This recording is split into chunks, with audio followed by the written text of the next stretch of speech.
अगर कुछ पाने की ठान ली जाए तो कुछ भी हासिल किया जा सकता है।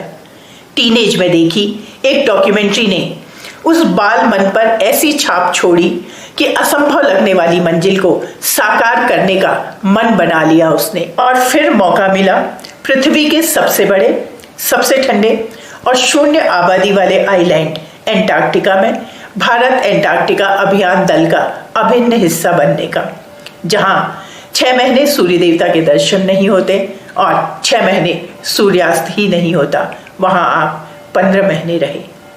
अपनी इस यात्रा के रोमांचकारी अनुभव साझा कर रहे हैं डॉक्टर घनश्याम सिंह। मैं डॉक्टर घनश्याम सिंह हूँ और जिसका बचपन गुजरा है हरिद्वार जैसे प्राकृतिक प्लेस में, और शुरू से इच्छा थी प्रकृति को जानने की। डार्विन, लेमार्क के सिद्धांत हमने पढ़े थे और डार्विन की बीगल यात्रा के बारे में पढ़े थे कि डार्विन ने 1 साल पूरी समुद्री यात्रा की थी। उसके बाद में उन्होंने ओरिजिन ऑफ स्पीसीज किताब लिखी।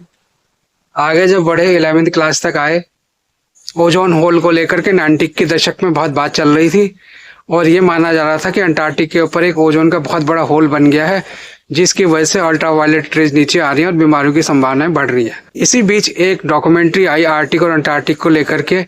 उसे देख के लगा कि हाँ, हम भी यहाँ जाना चाहिए, प्रकृति के इस भाग को भी देखना चाहिए। ये चीजें असंभव थी, लेकिन मेडिकल ग्रेजुएट करने के बाद में अंटार्कटिक एक्सपीडिशन में जाने की योजना बनाई तो पता चला कि national centre for Antarctic and ocean research के माध्यम से आप भारतीय वैज्ञानिक अभियान दल में शामिल हो सकते हैं, जो एक राष्ट्रीय स्तर पे जिसका सिलेक्शन होना था। प्रथम प्रयास में नहीं, लेकिन दूसरे प्रयास में सिलेक्शन हुआ और मैं इस यात्रा में जाने में सफल रहा।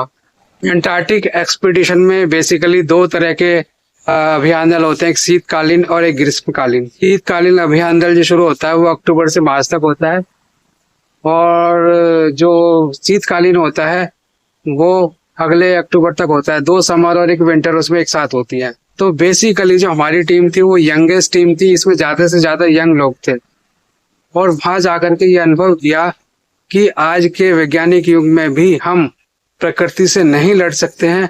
आज भी एक अंटार्कटिक ऐसी जगह है जहां आदमी 2-3 घंटे से ज्यादा सर्वाइव नहीं कर सकता है और ये एक अलग दुनिया है। अंटार्कटिक स्टेशन जो है, मैत्री स्टेशन में एक परमानेंट स्टेशन है जो एक वुडन स्ट्रक्चर है। 25 लोगों के इसमें रहने की व्यवस्थाएं हैं। समर टीम में जो 50 लोग आते हैं उनके लिए हट बने हुए जो बाहर रहते हैं। और वहां पे क्या है कि उस आइस केव के बारे में भी हमने सुना था। जब समर सीजन होता है तो बर्फ पिघलती है, तो वहां बर्फ के नीचे भी आइस केव बनी हुई है जिसमें जाना खतरे से खाली नहीं होता है। और इस बार हमारे एक्सपीडिशन में तो ये हुआ था कि डायनासोर के एग भी मिले थे और हमने जो पहला स्टेशन था दक्षिण गंगोत्री, उसमें भी लोग घुसे थे और लास्ट टाइम उस दक्षिण गंगोत्री स्टेशन को बंद किया था। और इस बार एक बहुत बड़ा आइसबर्ग हमारा टूट गया था, जिस वजह से हमारे शिप को दूसरी जगह ले जाना पड़ा था। और क्या होता था कि अंटार्कटिक टाइम काफी होता था, रीडिंग, राइटिंग, लिसनिंग, और एक दूसरे के लिए कभी कुकिंग करते थे लोग, कभी पहाड़ी पे घूमने जाते थे, कभी ग्लेशियर पे जाते थे। और कई बार लास्ट टाइम पे तो ऐसा हुआ कि हमारे एक रशियन डॉक्टर थे, उन्होंने हमारे को क्राफ्ट आर्ट सिखाई लकड़ियों की। जब हमारे लौटने का टाइम हुआ तो ऐसा हुआ कि सारी लकड़ियां खत्म हो गई। रात के 2 बजे जा करके भी हम पड़ोसी नोवा स्टेशन से लकड़ियां लेके आते थे ताकि लीडर को पता न चले। और रात को कभी पता चला प्याज गायब हो गए तो पता चलता था कि रात को मैगी बना के खा ले। बच्चों को, यूथ को क्या कहेंगे जो अपने फ्यूचर को लेके आज चिंतित रहता है? यूथ को मैं ये कहूंगा कि अपने जो सपने हैं तो असंभव से लगते हैं, अगर आप लगन से लगोगे तो पूरे होते हैं। मेरे लिए भी अंटार्कटिक ऐसा ही विषय था लेकिन मेरे को अचीव करने में कोई दिक्कत नहीं हुई। जब आपने चाहा वो मिला। आभार उत्तराखंड के सर्वाधिक चर्चित महोत्सव किताब कौथिक का, जहां ऑडियंस को विशेष अतिथियों के अनुभवों को सुनने का मौका मिलता है।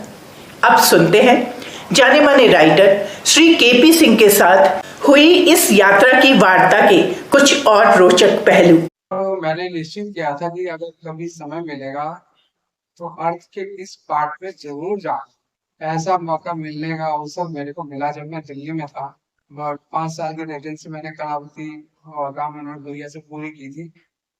तो हमारे साथ के लोग कोई अमेरिका जा रहा था, कोई लंदन जा रहा था। मैंने कहा मैं तो कुछ अलग ही जगह जा।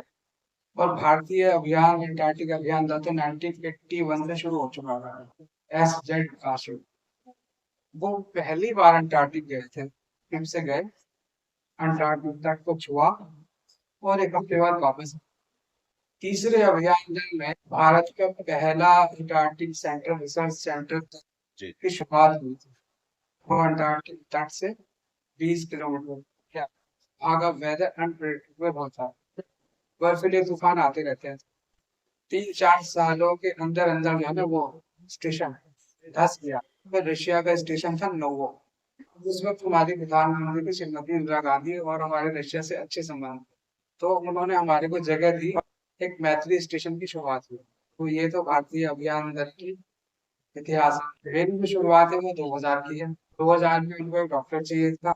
वो 25 लोग का एक टीम होती है जिसमें साइंटिस्ट, आर्मी के लोग, वो एक कंबाइंड एक्सपीडिशन होता है। तो मैं उसका अभिनंदन हूँ।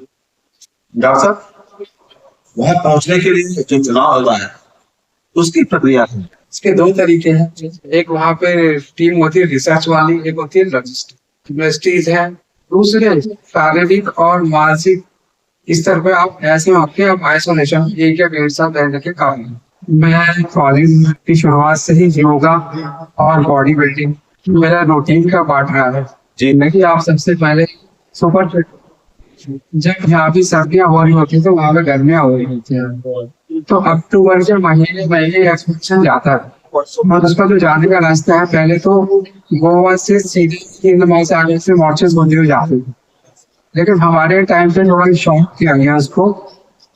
फ्लाइट से सीधे साउथ अफ्रीका, साउथ अफ्रीका के केप टाउन से फिर शिप के द्वारा 10 दिन की जर्नी है, 4000 किलोमीटर है।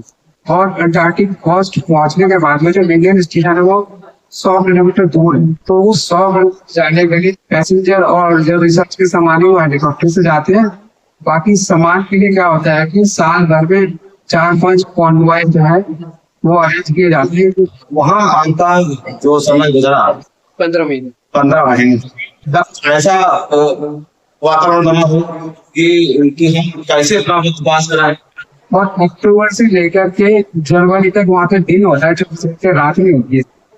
और जितने भी रिसर्च प्रोग्राम होते हैं वो इसी पीरियड में होते हैं।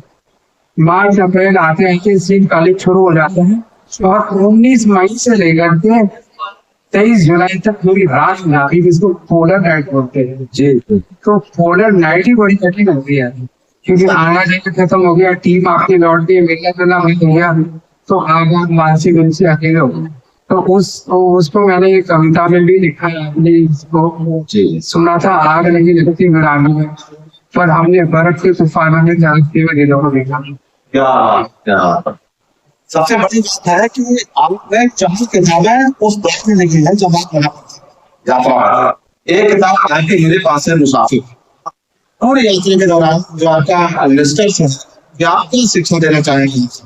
शिक्षा तो ये देना कि हम भारतीय लोग जो पढ़ाई करते हैं वो केवल प्रोफेशन के लिए करते हैं। जिंदगी अपने आप में एक बड़ी किताब होती है, तो जिंदगी के हर पहलू को जानना चाहिए। और किसी भी परिस्थिति में आदमी को जीने के लिए जाना साहस होना चाहिए उसमें, और कोई नहीं कोई एक क्रिएटिविटी जरूर होनी चाहिए, ताकि आप स्वयं में व्यस्त रहो। बाहर संसार है ही है, अंदर के संसार को भी आप देखोगे।